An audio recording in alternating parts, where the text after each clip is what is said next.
esta interpretación clásica al lado de lo que se llamaría un posible ataque nuclear del anticristo en contra de los enemigos que se van a levantar en ese tiempo. Y usted justamente lee en Apocalipsis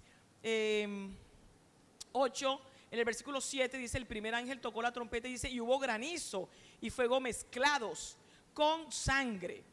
Y efectivamente como señales ha caído granizo. Hace poco también, en esta semana, veía una noticia, granizo del tamaño de una manzana, y en varias partes, incluso aquí en Centroamérica y en México, han caído granizos que han causado estragos en los diferentes lugares. Y aparece también fuego, ¿verdad? Esto puede ser también el fuego de las armas nucleares, pero también evidentemente fuego como el que estamos ahora presenciando en estas zonas en California y en Atenas y en otras partes del mundo. Dice que se quemó o se va a quemar, pero aquí se quemó porque obviamente la profecía en pasado se da como un hecho, porque se va a cumplir la tercera parte de los árboles y se quemó toda hierba verde. Bien, también se habla de las úlceras malignas. Eso también es un efecto de las armas nucleares, de la detonación de estas armas, pero también podemos plantear que también puede ser juicio directamente del Señor como el que ocurrió en Egipto, donde el Señor mandó este tipo de úlceras también al pueblo de Egipto. Reagan dice que puede ser efecto de la radiación. Es también una interpretación totalmente posible. Y finalmente Reagan, en esta guerra de Apocalipsis 8, 7 y 8, dice que se llama juicio porque el Señor también ejecuta lo que él llama el juicio del desamparo, que encontramos en Romanos capítulo 1, donde el Señor dice que los entregó a pasiones vergonzosas, es decir, los entregó a todo este tipo de inmundicia. El hecho de que el Señor entregue a un país o a un pueblo también se considera como juicio, por cuanto Él es soberano.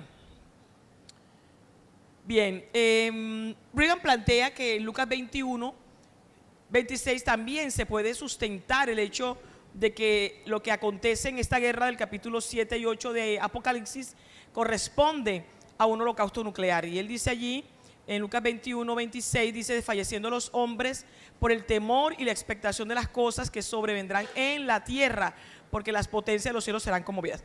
Esto también se puede interpretar desde el punto de vista clásico, de la escatología clásica, como el Señor mandando juicio directamente sobre los cielos. Pero desde el punto de vista también científico, cuando una bomba es detonada, también causa este tipo de efectos. Hay oscuridad, ¿verdad?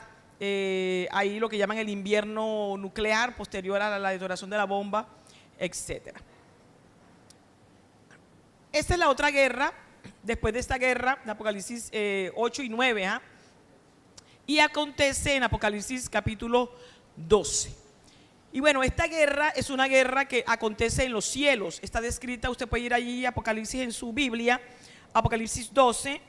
Este pasaje se toma también para un poco reconstruir la historia antes de la creación del hombre, cuando Satanás se rebeló contra el Señor. Pero acuérdese usted que los pasajes proféticos pueden tener cumplimientos y aplicaciones temporales varias. Por ejemplo, usted encuentra que en Isaías 14 hay una aplicación para el momento futuro, y también hay una aplicación interpretativa de este pasaje con respecto a Satanás, justamente igual que Ezequiel 28, justamente en este periodo antes de la caída y luego la caída de Satanás por su pecado.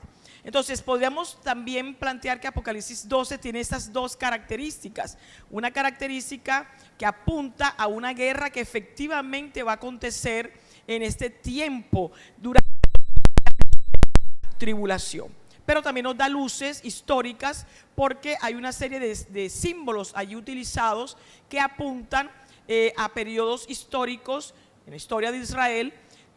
Por ejemplo, con respecto a el nacimiento del Señor Jesucristo y la ascensión del Señor Jesucristo. Entonces ahí hay varios tiempos que están conjugados. Aquí me voy a referir solamente al tiempo futuro, evidentemente, pero en la perspectiva de Juan, el apóstol, en ese tiempo que él está viviendo, presente por la visión que el Señor le está dando. Entonces, esta guerra va a acontecer en el cielo. Satanás va a intentar otra vez.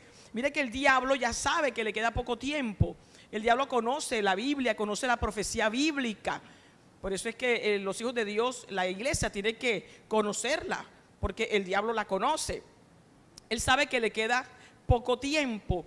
Y en estos últimos tiempos, mire cómo está atacando justamente a la iglesia, porque él sabe que se está acabando su tiempo. Él sabe que el arrebatamiento está cerca, porque el tiempo del fin ya está a la puerta. Y él sabe que en este tiempo del fin son 7 años en que se va a desatar la maldad. Él va a desatarla, pero él sabe que él es instrumento de juicio en las manos del Señor, y que una vez que el Señor ejecute el juicio sobre esta tierra, en estos 7 años de tribulación que están ya a la puerta, él va a ser atado por 1000 años. Él sabe eso, amén. Entonces, de la misma manera que el diablo en este momento está haciendo todo lo posible para que la iglesia de Cristo se desvíe, y la iglesia está dormida, otra está extraviada completamente por el abandono de las escrituras, y en este abandono de las escrituras hay un abandono del estudio de la palabra profética, amén. ¿Por qué hay este abandono? Porque el diablo ha sembrado mentiras en las mentes y los corazones de muchos creyentes, pastores sobre todo, que son a los que se les ha dado esta responsabilidad de apacentar al rebaño con la palabra del Señor. Por eso son pastores y maestros, amén, porque el pastor es el que tiene que guiar a la grey y va a dar cuenta definitivamente de esto delante del Señor. Entonces, esta mentira consiste en que la profecía es difícil de entender. De pronto dirá, bueno, yo sí la entiendo porque yo hice los diplomados, yo hice un estudio bíblico, yo hice etcétera, un estudio, pero la gente no la va a entender, amén. Eso forma parte de esa gran mentira que el diablo ha sembrado en las iglesias. Y es la mentira de que el púlpito no puede ser el lugar para enseñar la palabra, amén. El diablo empezó a sembrar esta mentira y ha convertido los púlpitos en lugares de motivación psicológica, y bueno, y todo lo que usted ve dentro de la apostasía. Pero el púlpito, que es el centro de la enseñanza, es justamente para eso, para enseñar la palabra. Mire que el Señor, cuando predicaba, ¿qué hacía? Dice que él se sentaba ¿qué? A enseñar, amén. Entonces el diablo, esta táctica, este plan que ha tenido es para sacar la palabra con la mentira que ha puesto. No, es que es muy difícil explicarle a la gente para que entienda, obviamente minimizando el poder del Espíritu Santo, porque el Espíritu Santo es el que conduce a toda verdad, amén. Él es el que ilumina el entendimiento. Una de las funciones del Espíritu Santo es justamente la iluminación. Entonces, lo que hacen estos pastores y predicadores es justamente denigrar del Espíritu Santo, y creen que en sus propias fuerzas van a hacer las cosas, y como dicen, bueno, la gente no tiene, es muy difícil explicar esto, no lo hace. Mire que la iglesia de Tesalónica era una iglesia recién nacida, cuando el apóstol Pablo le mandó esas 2 cartas poderosas de primera y segunda de Tesalonicenses.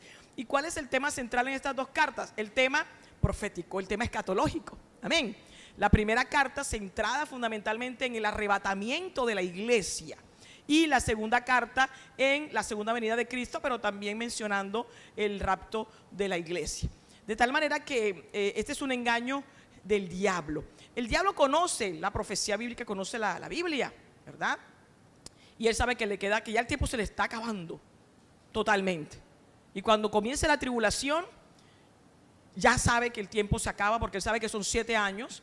Pero cuando llega a la mitad de la tribulación, él sabe que el tiempo, como dice la escritura en Apocalipsis, le queda poco tiempo, dice la escritura. Él sabe que terminado ese periodo concluido va a ser atado por esos 1000 años, y una vez que es atado, va a ser desatado. Él sabe que va a ser desatado, pero no va a prevalecer, porque el Señor inmediatamente lo va a enviar al lago de fuego. Entonces, esta guerra ocurre en el cielo, y es una guerra en la que el diablo, ¿verdad?, quiere otra vez intentar tomar el trono de Dios, porque durante la tribulación pareciera que se fuera a fortalecer, debido a que el anticristo va a estar influido por Satanás. en la mitad de la tribulación va a ser poseído totalmente, cuando ya sea líder de la nación. La tierra va a estar en todos estos juicios de parte de Dios y evidentemente va a morir la población. Ya mirábamos 1.3 billones de personas y va a ir reduciéndose. Sin embargo, también decíamos en la clase pasada que todos estas personas que van a morir, muchos van a ser salvos, amén, y van a ir a la presencia del Señor directamente a, obviamente, formar parte de la comitiva de la novia, que es la iglesia, porque va la iglesia a las bodas del Cordero que van a acontecer en el cielo al final de la tribulación, tomando como referencia el tiempo de la tierra.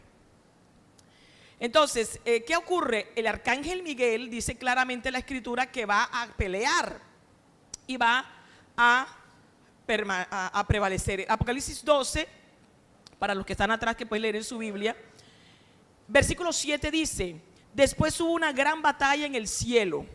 Miguel y sus ángeles luchaban contra el dragón. El dragón es Satanás. Y luchaban el dragón y sus ángeles, es decir, los demonios, los ángeles caídos. Miren cómo ahí claramente se habla de los ángeles caídos. Para algunos que dicen que los demonios no son los ángeles caídos.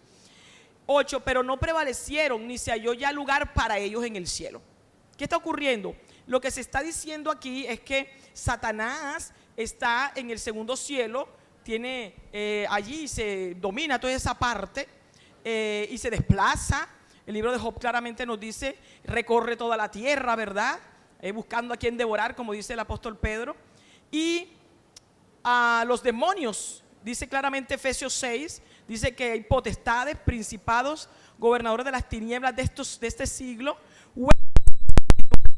en las regiones celestes. O sea, ahí están, ese es el espacio de ellos. Entonces, ¿qué se describe aquí? Que Satanás es lanzado a la tierra, y ahí es donde dice, pero no prevalecieron, ni se halló ya lugar para ellos en el cielo, versículo 8, y fue lanzado fuera el gran dragón, la serpiente antigua, que se llama Diablo y Satanás, el cual engaña al mundo entero. Miren cómo claramente dice claramente que Satanás engaña. Para aquellos que dicen que, ay, pero entonces en esas iglesias la pasan hablando del diablo y hablando de demonios y que todo el mundo está endemoniado, porque el trabajo de Satanás también es decirle a la iglesia: estás próspera, estás bendecida, y la guerra que tú tienes conmigo es porque yo te voy a robar la plata.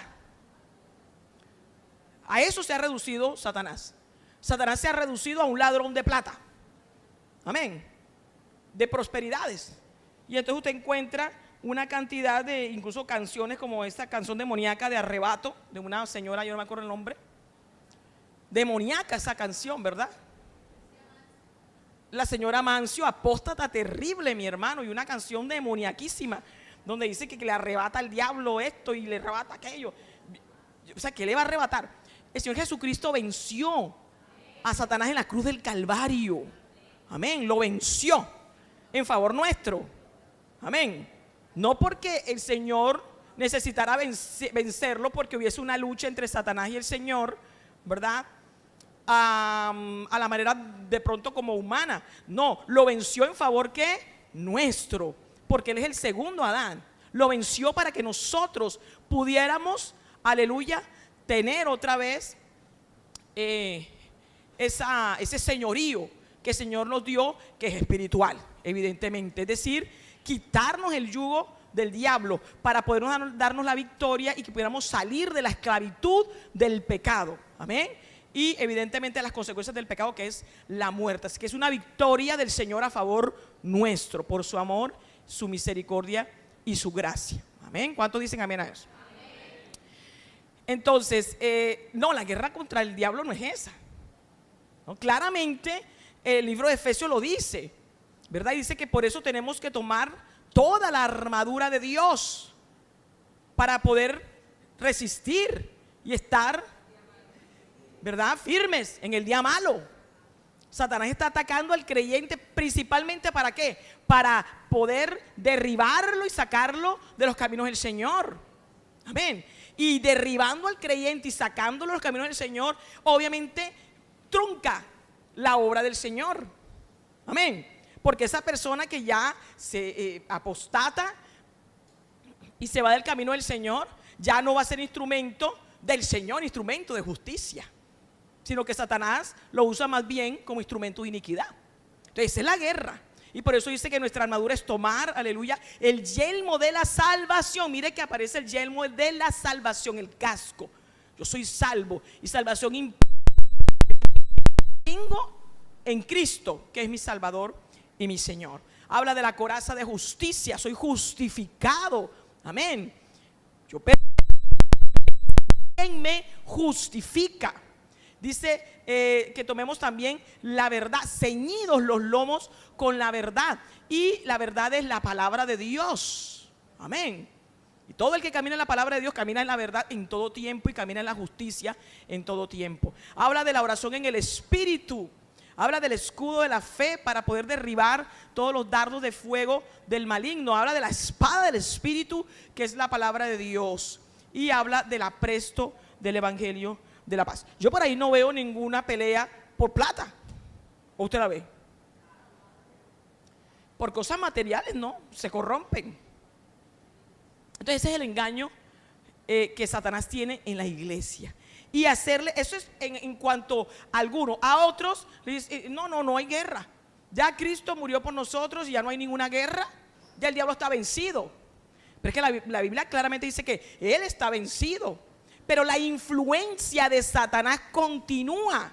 Y claramente la Escritura enseña eso.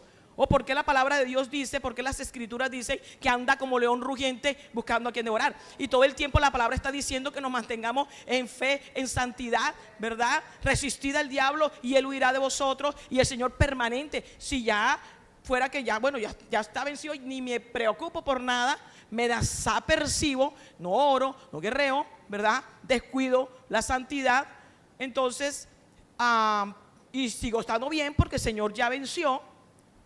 ¿Por qué las Escrituras hacen tantas advertencias a la iglesia, a los hijos de Dios? Amén.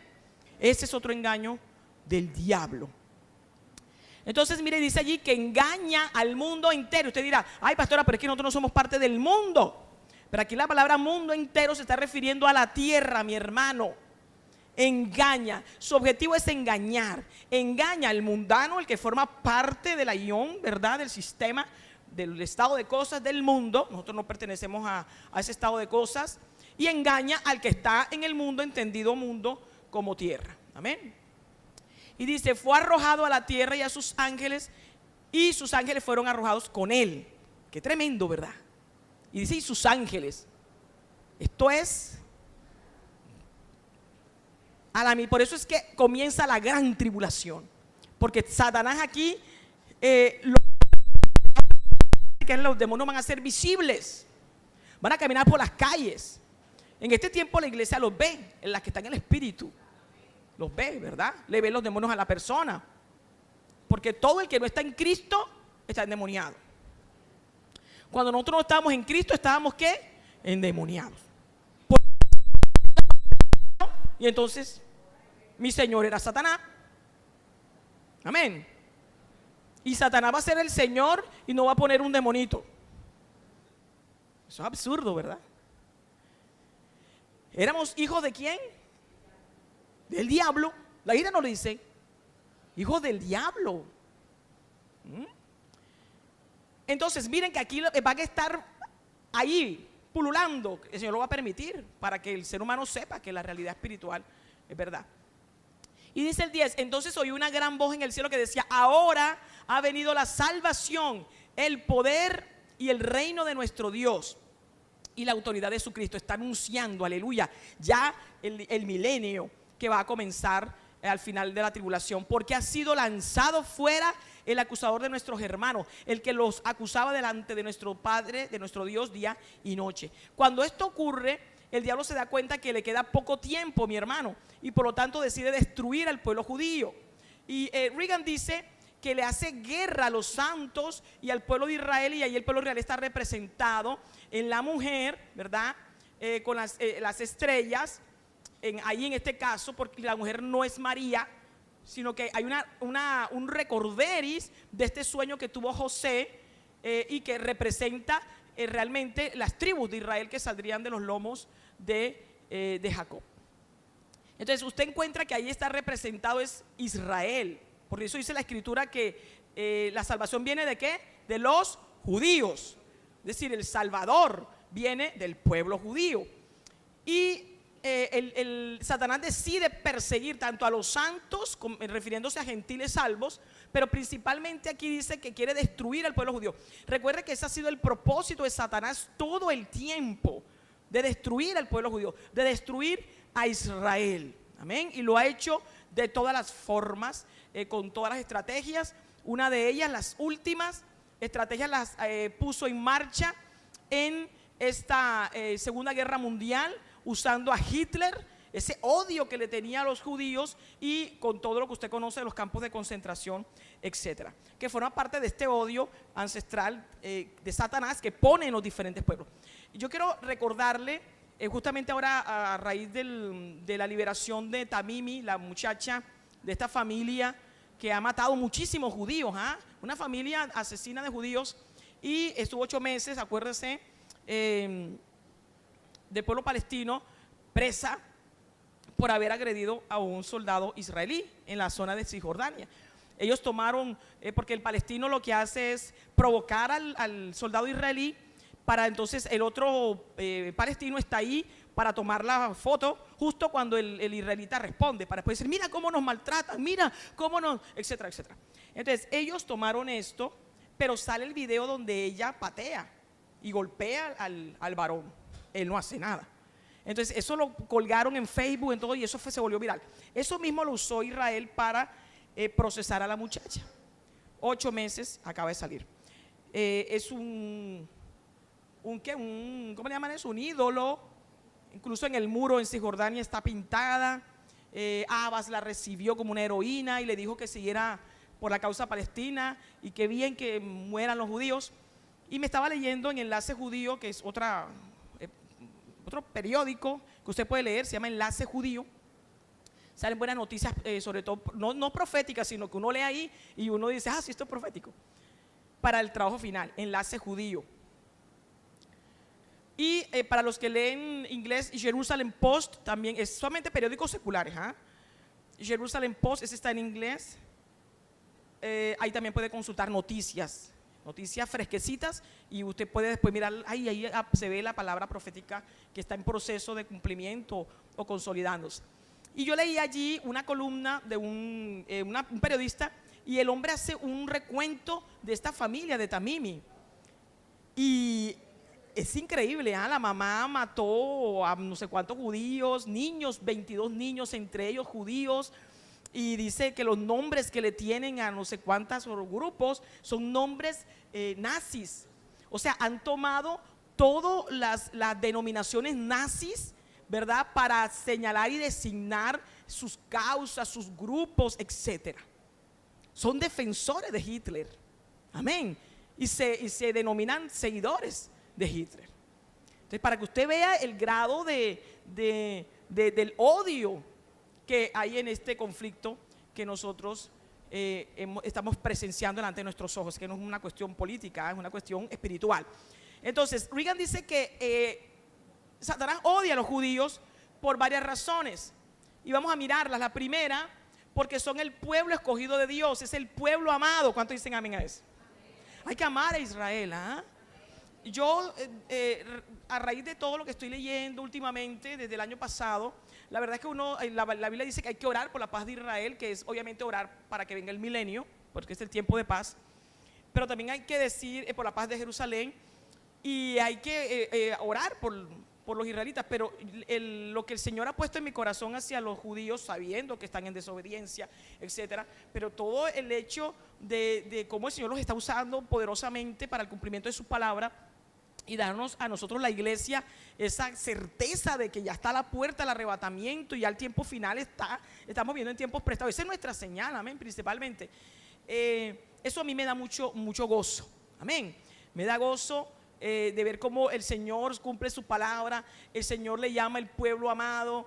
Hermano, en Jeremías 31, cuando se habla del nuevo pacto, el Señor cómo habla de Israel. Dice que si faltaren las leyes del sol, de la luna, si faltaran estas leyes, así faltaría la descendencia de Israel delante de mi presencia. El amor que el Señor le tiene a su pueblo escogido, lo escogió, mi hermano, es algo tremendo. Y por eso hizo el pacto con Abraham, y ese pacto está sosteniendo y ha sostenido a Israel durante todo este tiempo. Así que la iglesia debe apoyar a Israel con oraciones, como usted pueda apoyar a Israel. Así de pronto eso implica un peligro, porque el antisemitismo está en todo el mundo, en toda la tierra. Y gozarse, amén, con esto, porque no como dicen los apóstatas, ora por Israel y te viene bendición económica. Yo escuché varios pastores diciendo eso, de todo lo corrompen con plata, te va a bendecir económicamente. Oren por todas estas personas como Tamimi, una niña de 15 años. Yo oraba esta mañana por ella y ese señor, ella está en contra de tu pueblo y su familia ha matado judíos de tu pueblo, y evidentemente el juicio viene para todas estas personas. Es el pueblo escogido de Dios, el pueblo amado, aleluya, y ese amor sostiene a Israel. Hermano, el apoyo que tiene Israel en este tiempo, sobre todo Estados Unidos, muchas iglesias en Estados Unidos están apoyando a Israel, al punto en que Netanyahu dijo en una ocasión: los mejores amigos en todo el mundo de Israel son los cristianos evangélicos. ¿Cuántos leyeron esa noticia? Amén. Yo leía esto y yo meditaba y yo decía: el Señor es grande, porque ¿por qué en este tiempo, cuando ya la iglesia está a punto de partir, el Señor está volviendo el corazón de Israel, ¿verdad?, hacia la iglesia del Señor Jesucristo? Eso no es gratuito. Amén. Ellos saben que nosotros adoramos a Jesús, ellos saben que para nosotros Jesucristo es el Señor, el Salvador, y decimos que es el Mesías Salvador, por lo tanto es el Mesías de ellos. Y el Señor está creando ahorita mismo, ¿verdad? Bueno, desde hace mucho rato, pero sobre todo en este tiempo, y lo digo por esta intervención que hizo Netanyahu, un amor entre la nación de Israel y la nación santa de la iglesia. Y eso viene de parte de Dios, hermano. Aparte de los judíos mesiánicos, está el judaísmo mesiánico, que hay diferencia entre el judío mesiánico y el judaísmo mesiánico, hay una diferencia. Acuérdense que el judaísmo mesiánico nace después de la guerra de los 6 días, pero hubo una línea allí con la que no estamos de acuerdo, evidentemente, en caso de Berea.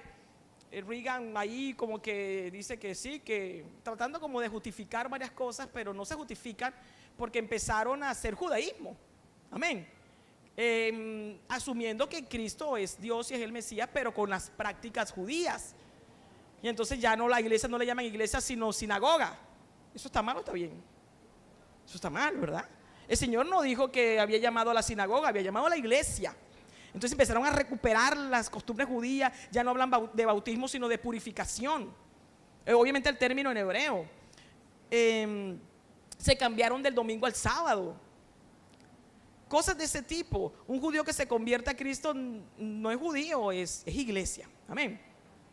Pero los judíos mesiánicos, desde finales del siglo XX y todo el comienzo del siglo XIX, y todo el comienzo del siglo XX, poco a poco, empezó un movimiento de convertirse a Cristo, todo el Señor moviéndolo, y se incorporaron a las iglesias evangélicas en Estados Unidos.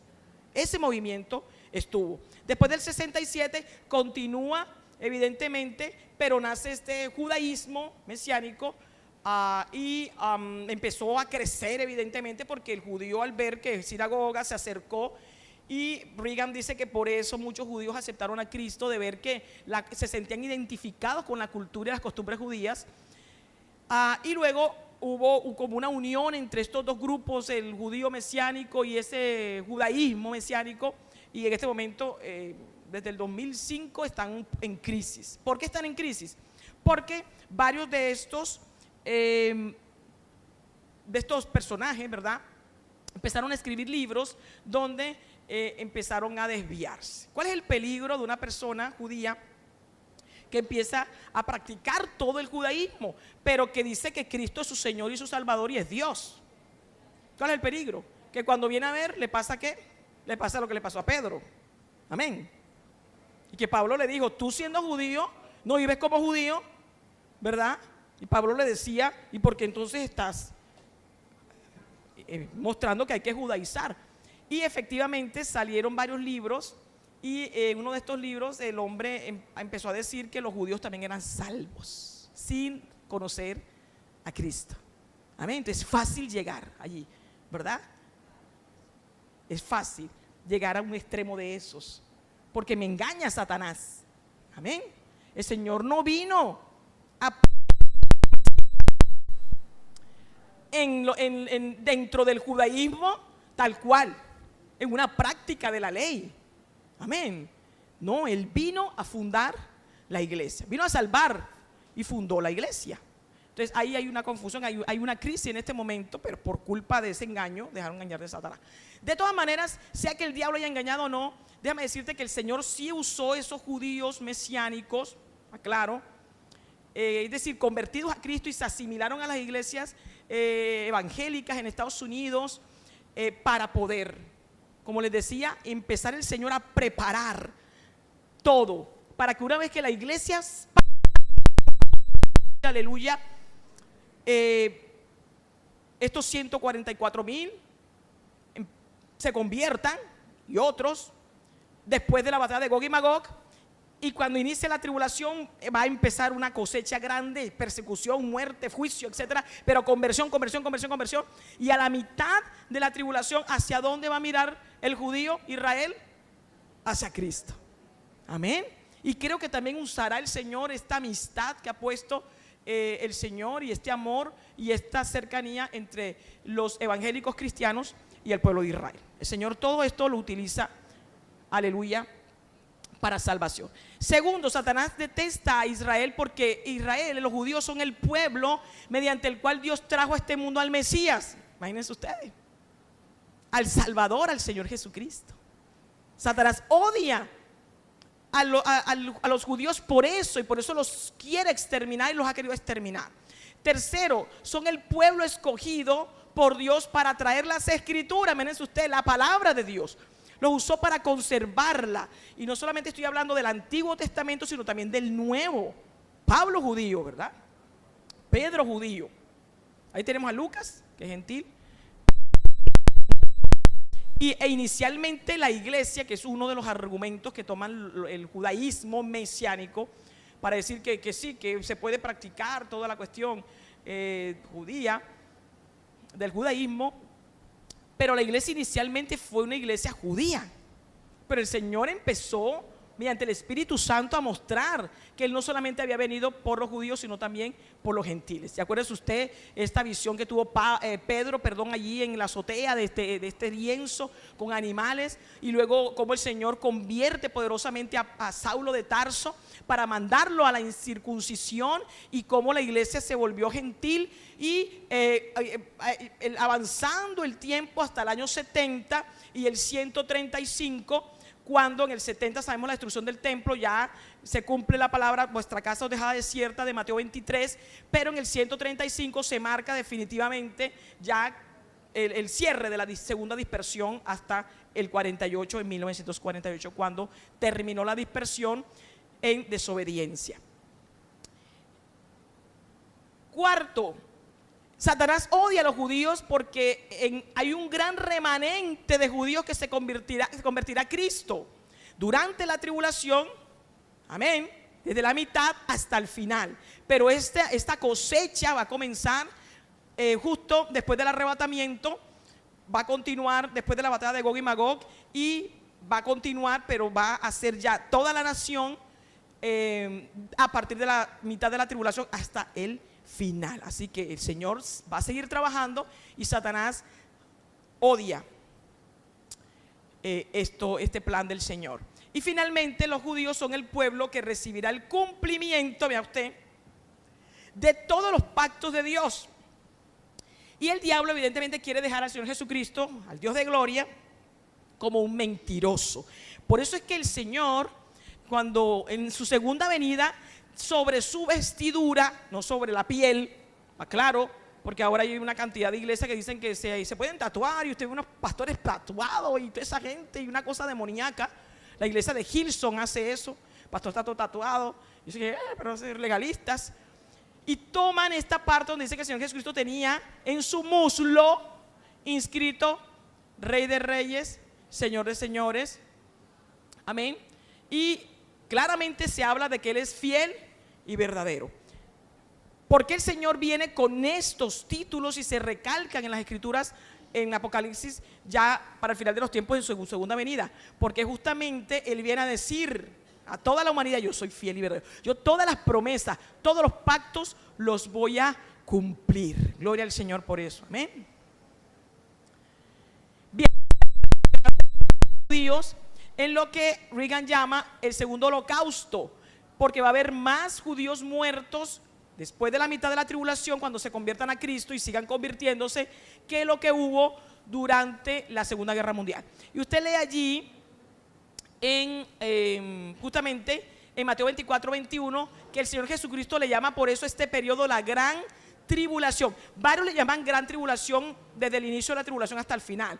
El Señor Jesucristo diferencia entre la tribulación y luego la gran tribulación. Amén. Gran tribulación, que es a la mitad de la tribulación. ¿Por qué? Porque es el tiempo del tratamiento directo del Señor con Israel mediante este fuego de prueba por el que van a pasar. Y por eso Jeremías 37 le llama el tiempo de angustia para Jacob, una gran persecución. Pero acuérdense que el Señor, van a morir muchos judíos, pero tiene que quedar un remanente que es el que va a entrar salvo al milenio. Por eso van a ir al desierto, que es toda la parte de Jordania que conocemos, y los montes. Y claramente el libro de Daniel dice que el anticristo no va a tomar esa parte. Apocalipsis 12:13 dice: y cuando vio el dragón que había sido arrojado a la tierra, persiguió a la mujer que había dado a luz al hijo varón. Sabemos que este hijo varón es Jesucristo y que la mujer representa a Israel.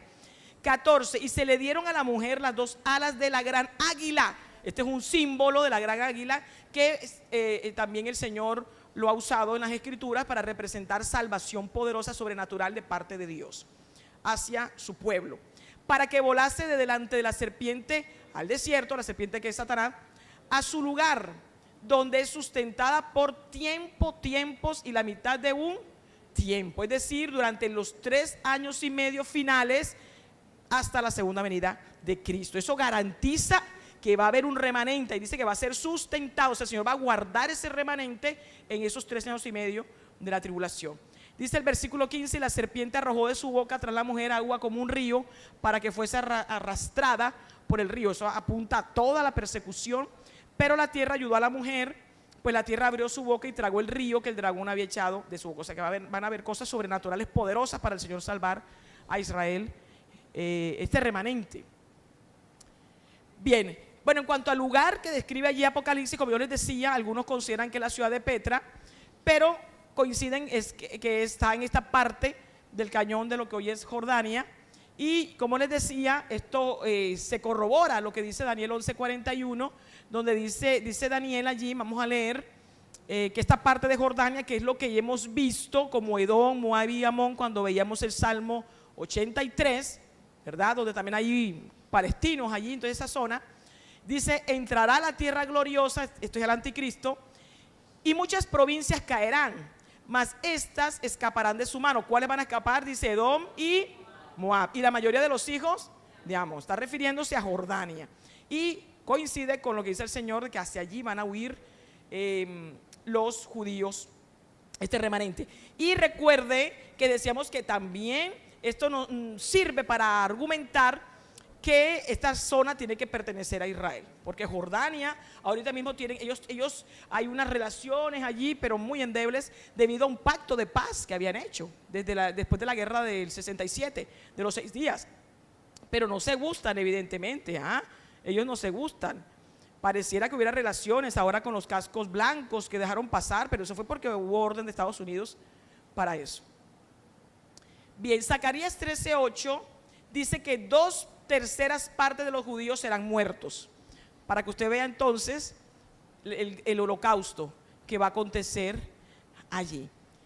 Y los que morirán serán mártires por el testimonio de Jesús, y por eso en Apocalipsis se describe allí que hay una gran multitud vestida de ropas blancas. Amén. Usted puede leer eso en Apocalipsis 7, del 9 al 14, que decíamos que era una proyección hacia el final de la tribulación, Pero antes está el pasaje de los 144,000 que decíamos que lo proyectábamos hacia el inicio de la tribulación. Bueno, entonces mire cómo el anticristo va a tener una victoria aparente, porque sí van a morir muchos, pero no es tal victoria porque los judíos que mueren allí por causa del testimonio van a ir directamente a la presencia del Señor para reunirse con nosotros allá. Pero acuérdese que no con el cuerpo resucitado, ellos van a resucitar al final del milenio. Amén. Al final de la tribulación para entrar al milenio. Porque recuerde que ellos tienen que recibir. Hay una resurrección que forma parte de la primera resurrección. El inicio de la primera resurrección es en el arrebatamiento, la iglesia. Pero los santos del Antiguo Testamento y los que mueran aquí, judíos, tienen que resucitar con los santos del Antiguo Testamento al final de la tribulación, la segunda venida de Cristo. ¿Para qué? Para que puedan entrar al milenio a recibir las promesas del Señor. ¿Cuántos dicen amén a eso? ¿Sí estamos de acuerdo? Amén. Allí en su recorderis del Apocalipsis. Tenemos la otra campaña, esta otra guerra, es la campaña del Medio Oriente del Anticristo, está en Daniel 11, y comentábamos que realmente son guerras que van continuando, pero que tienen su espacio. Mire que esta guerra termina con la guerra de Armagedón. O sea, van en continuo, desde que inician al inicio de la tribulación, al comienzo de la tribulación, hasta el final. De esta manera, con estos títulos. Esto lo describe Daniel en el capítulo 11, del 40 al 45. Voy a leer. Dice: pero al cabo del tiempo, el rey del sur, que algunos interpretan que es Egipto, porque acuérdense que todo es partiendo de Israel. Cuando se habla del norte y sur, el punto de referencia es Israel. Y claramente el Señor lo dice en la palabra. Cuando dice habla, y el sur, hablando de Egipto. Entonces es una identificación que usted puede encontrar en otros contextos. Dice: contenderá con él. ¿Con quién? Con el anticristo. Y el rey del norte, ¿verdad? Ya miramos en una ocasión el mapa que correspondía, mirando la interpretación de Roche, con todos los recursos históricos y arqueológicos, y corresponde a Gog, que es Rusia. Dice que se levantará contra él como una tempestad. El rey del sur contenderá con el anticristo y el rey del norte se levantará contra él como una tempestad. O sea, van a pelear contra el anticristo. Dice: con carros, bueno, ahí está la descripción. Y entrará por las tierras e inundará y pasará. Dice que entrará a la tierra gloriosa, ya leíamos esto. ¿Quién? El anticristo. Y dice el 42: extenderá su mano contra las tierras y no escapará el país de Egipto. O sea que ahí va a haber una victoria sobre el rey del sur, que va a tener el anticristo. Y se apoderarán de los tesoros de oro y plata y de todas las cosas preciosas de Egipto. Algunos interpretan, por ejemplo, Bill Salus dice que acuérdense que como resultado de la guerra del Salmo 83, Israel va a tener todo este botín y un ensanchamiento del territorio, y parte de Egipto va a estar en ese ensanchamiento, y hay evidencia de eso porque en la guerra de los 6 días, acuérdense que ya estaban yendo hacia el Cairo, Israel, en esta victoria que estaba dándole el Señor. Y dice que entonces también se puede referir al hecho de que como Israel está huyendo, ¿verdad? Y obviamente abandona toda esta zona y se queda allí en Jordania, y ahí va a ser sobrenaturalmente sustentado por el Señor. También se puede referir a toda esa riqueza de Israel, la que va a tener también durante los 3 primeros años y medio de la tribulación. Porque acuérdese que Israel, según la interpretación del Salmo 83 que da Bill Salus en Israel Steam, y bueno, y se acogen varios autores como David Reagan. ¿Qué ocurre?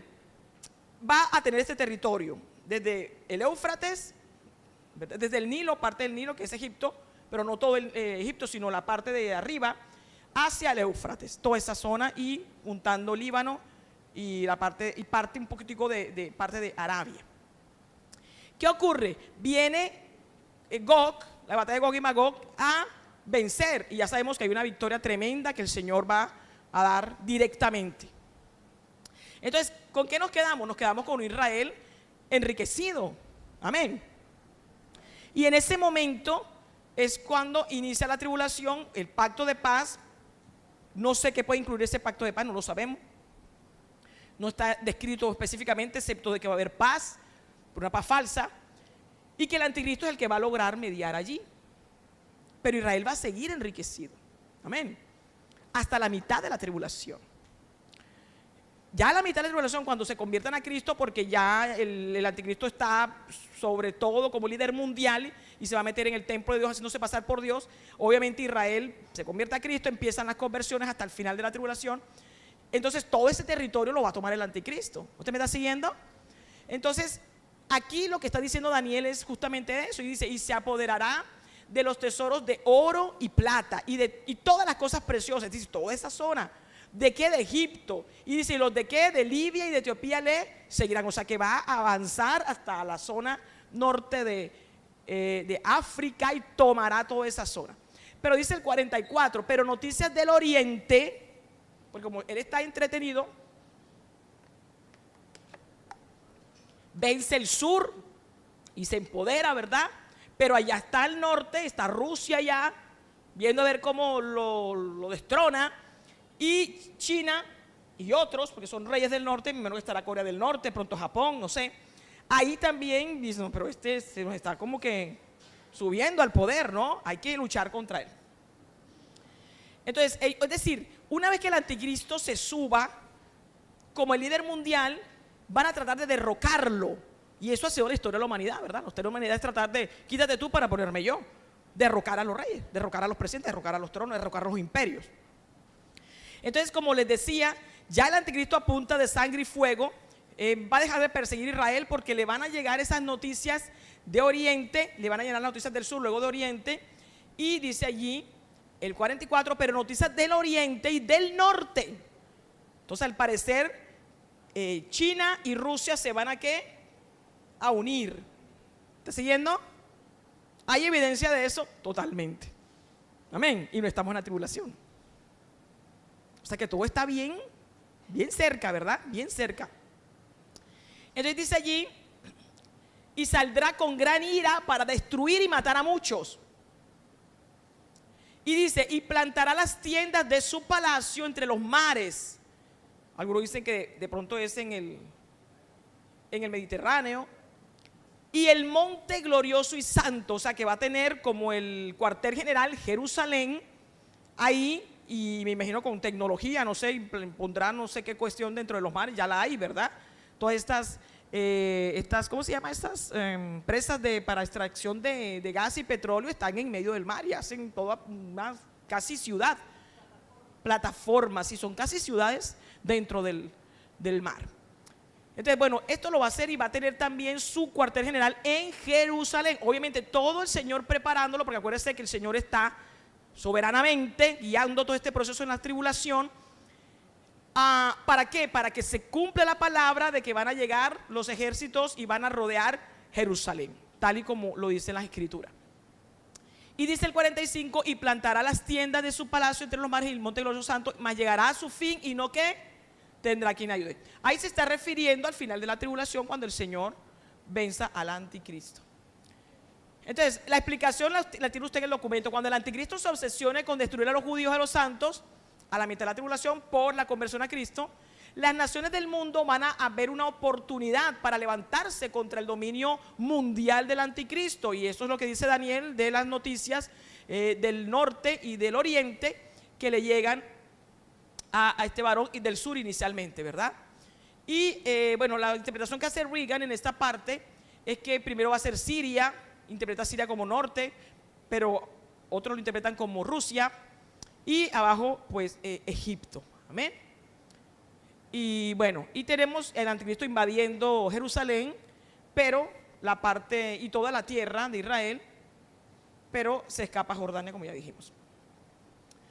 Bien, ¿qué ocurre entonces? Cuando el anticristo crea que ya está obteniendo la victoria, escuchará entonces los rumores del oriente, que lo perturbarán, se retirará con sus ejércitos entre los mares. Y aquí vemos cómo se describe un lugar en el Mediterráneo, pero también entre el mar del Mediterráneo y el mar de Galilea. ¿Por qué algunos plantean que es entre el Mediterráneo y el mar de Galilea? Porque justamente allí encontramos entre estos dos mares, porque dice que plantará su tienda entre ¿qué? ¿Qué dice ahí? ¿Qué leíamos?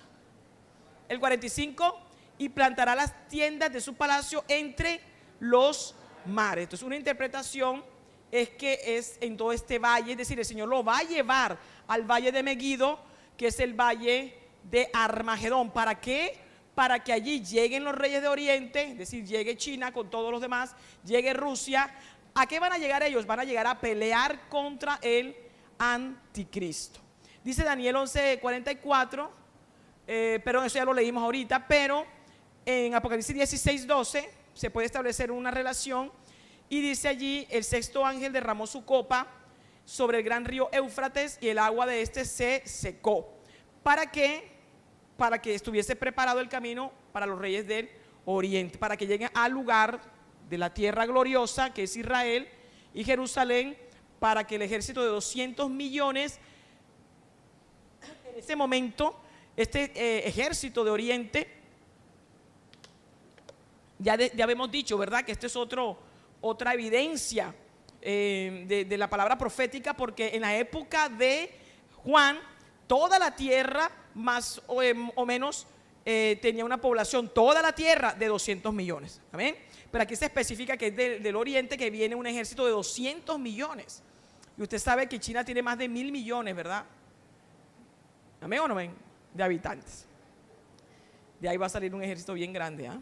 Y eso que ellos prohíben que tengan más de un niño y tienen que pagar para que tengan más niños, etcétera. Si no, terrible. Bien, la acá de la tribulación, que se llama la batalla de Armagedón, corresponde a Joel 3, Zacarías 14, Apocalipsis 19. Este término aparece en Apocalipsis 16, usted encuentra allí. Dice: pues son espíritus de demonios que hacen señales y van a los reyes. Mire, porque como Apocalipsis traslada al plano espiritual, porque todo esto es espiritual. Van a los reyes de la tierra en todo el mundo para reunirlos a la batalla de aquel gran día del Dios Todopoderoso. El Señor va a permitir que lleguen allí, pero para juzgarlos allí mismo. Y los reunió en el lugar que en hebreo se llama Armagedón. Y en Apocalipsis 19 se describe la segunda venida de Cristo, de cómo el Señor ejerce el juicio, derrama el juicio sobre estos ejércitos. Mire cómo dice Apocalipsis 19, dice 11: entonces vi el cielo abierto y dice: y aquí un caballo blanco y el que lo montaba se llama Fiel y Verdadero. Porque decíamos que Satanás quiere que no se cumplan los pactos, quiere acabar con el pueblo judío. Si no hay pueblo judío, pues no hay pactos. Por lo tanto, el Señor es infiel y es mentiroso. Por eso en la segunda venida allí se describe que el que montaba el caballo, y nosotros que vamos a venir también en caballos blancos, dice que se llamaba Fiel y Verdadero. Y con justicia pelea, juzga y pelea. Sus llamas, sus ojos eran como llamas de fuego y había en su cabeza muchas diademas. Mire que en el anticristo, en Apocalipsis 6, cuando sale en el sello 1, traes un estéfano. Hay dos términos para corona en griego: estéfano, por eso dice corona de vencedor, sale venciendo y para vencer, y diadema, que son las coronas del Señor Jesucristo, coronas de rey. Y tenía un nombre escrito que ninguno conocía sino él mismo. ¿Cuántos quieren conocer ese nombre del Señor? Gloria al Señor. Estaba vestida de una ropa teñida en sangre, eso implica juicio, y su nombre es el Verbo de Dios. Amén. El Verbo. Ejércitos celestiales. ¿Esos ejércitos quiénes son? La iglesia. Aleluya. Claro que tenemos que venir con el Señor, porque vamos a ser reyes y sacerdotes y vamos a ser jueces y vamos a cumplir allí, vamos a reinar con el Señor. El Señor viene con su ejército a reinar. Dice que vestidos de lino finísimo, blanco y limpio. Esa es la descripción que está de la iglesia antes, cuando usted lee las bodas del Cordero. Y si le seguían en caballos blancos. Glorioso va a ser ese día, mi hermano. Dice: después de esta descripción, el apóstol Juan enuncia la batalla de Armagedón. Usted lo encuentra allí en el versículo 19, capítulo 19, y dice: y vi a la bestia, el anticristo, a los reyes de la tierra y a sus ejércitos reunidos para guerrear contra el que montaba el caballo y contra su ejército. Como están inspirados por Satanás, acuérdense que leíamos cuando se describe el valle de Megiddo, el valle de Armagedón, dice que los espíritus, los demonios, van a llevar, a convocar a los reyes de la tierra a ese lugar para pelear contra el Señor. La parte que no entiende uno es que Satanás sabe que está derrotado, y bueno, eso es lo que se llama obstinación y necedad, ¿verdad? Entonces, la interpretación que se puede hacer aquí es que al parecer los ejércitos de Oriente y del Norte empiezan a llegar al valle de Megiddo, valle de Armagedón, con el fin de retar al anticristo o a la bestia, pero obviamente los demonios los van a llevar hasta allá, y allí en esa escena llega el Señor Jesucristo. Gloria al Señor. Pone sus pies en el monte de los olivos, se parte en dos el monte, y el Señor, aleluya, entra con nosotros por la puerta oriental, conforme dice la palabra, la profecía de Ezequiel, que esa solamente por ahí entrará el Santo de los Santos, aleluya. Gloria al Señor. La puerta. Y es usted que en la explicación que da la Enciclopedia Británica, de las varias, pero la que más se acerca es que durante el Imperio Otomano, el rey Soleimani, ahora no recuerdo bien el nombre. ¿Por aquí no está Valentina? Mis alumnos de Social Studies por aquí. Soleimani, el hombre escuchó, como ya había entrado a tomar Jerusalén, y escuchó que había una profecía de que va a venir el rey de los judíos, que era un poderoso guerrero, y que iba a entrar por esa puerta. Y el hombre creyó que iba a pasar ahí, entonces el hombre mandó a cerrar y a sellar esa puerta. El Señor usó a este varón, obviamente inconverso, pero me refiero que el Señor usa los instrumentos para cumplir su palabra, y puso un cementerio, porque usted sabe que los judíos no pueden pisar las tumbas. Amén. Entonces hay un cementerio musulmán, y efectivamente usted puede, de pronto ahorita más tarde le ponemos una imagen. Hermano, esa puerta está cerrada. Y algunos decían que esa puerta había sido rodada. Amén. Porque del monte de los olivos usted puede ver el monte del templo. ¿Me está siguiendo? Se ve el monte del templo. Y acuérdese que se oraba hacia Jerusalén y es hacia el oriente. Entonces, como dicen que el templo judío tiene que estar donde está ahora el domo de la roca, entonces decían, no puede ser, la puerta está rodada. Pero hubo un arqueólogo, era estudiante en hay un programa de Riga muy bueno sobre eso, se llama La Puerta Oriental, está en inglés, pero usted lo puede de pronto ahí poner el subtítulo, se llama The Eastern Gate. Y este muchacho estaba estudiando en esa época allí en Jerusalén, y era un día, había llovido varios días, 3 o 4 días había llovido. El cementerio está allí, la puerta está cerrada. Y el hombre lo entrevistan incluso en el programa, y ya hizo su estudio y todo, ya tenía su título, pero en la época que era estudiante, él dice que fue a tomar fotos, y como había llovido tanto, estaba muy blando la tierra, y él dice que él se subió en una tumba para poder tomar bien, y se hundió el asunto. Cuando se hunde el asunto, cae entre los huesos, ¿verdad? Reagan dice, yo hubiera salido corriendo. Pero el muchacho se quedó, que los jóvenes son atrevidos, ¿verdad? Él dice que él se quedó porque quería tomar fotos, y tomó fotos, pero dice que cuando él subió, como quedó abajo, se veía la parte de arriba de la puerta original sobre la que se edificó la puerta que está cerrada ahora. O sea que está desde abajo hacia arriba. Entonces se confirmó que esa es la puerta oriental y no otra. Mire cómo el Señor no dejó, porque la hipótesis era que la rodaba. Por eso es que varios judíos dicen que el templo no es ahí, sino a 100 metros más o menos de donde está el domo de la roca. Y que algunos dicen que corresponde a la mezquita de Al-Aqsa.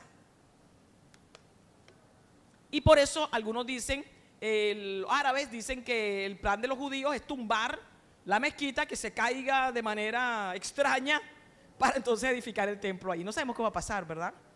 Eso sí, no lo sabemos cómo se va a edificar el templo. Lo que sí es cierto que todo eso está marchando.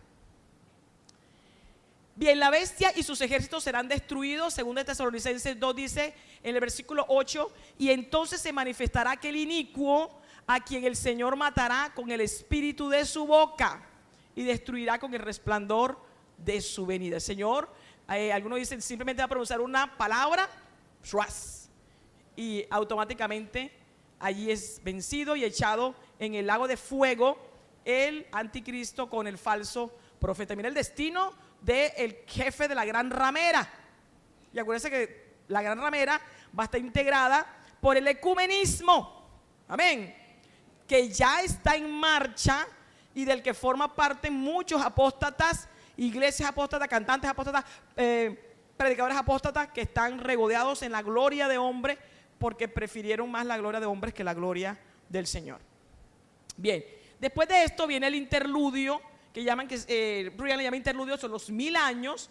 Está atado Satanás, todo este tiempo glorioso de 1000 años en que vamos a servir al Señor con el cuerpo glorificado y se va a repoblar toda la tierra, va a haber naciones, hermanos, vamos a tener mucho trabajo en todo ese tiempo. A mí me gusta siempre recordar esto para que usted se anime, amén, se anime a seguir peleando la buena batalla de la fe porque va a tener recompensa. La principal recompensa es ver el rostro del Rey, amén. Pero vamos a caminar con el Señor en el milenio, lo vamos a tener allí de Rey y vamos a estar enseñando la palabra, enseñando a alabar al Señor. Me imagino tardes, ¿cuántos se han imaginado? Puestas de sol con tus hermanos de la iglesia de ahora, viendo caer el sol, alabando al Señor, de pronto recordando, ¿te acuerdas aquella vez que nos atacó el diablo? ¿Te acuerdas la liberación de aquella vez? Vamos a tener memoria, ¿verdad? ¿Ustedes no se han imaginado eso? Amén. O de pronto en algún tiempo de descansito, vámonos a nadar al mar y ya nos meteremos en la profundidad porque ya podremos respirar bajo el mar. ¿No se ha imaginado eso? Imagínese todo eso, hermano. No sea tan cuadriculado ahí que no imagina nada.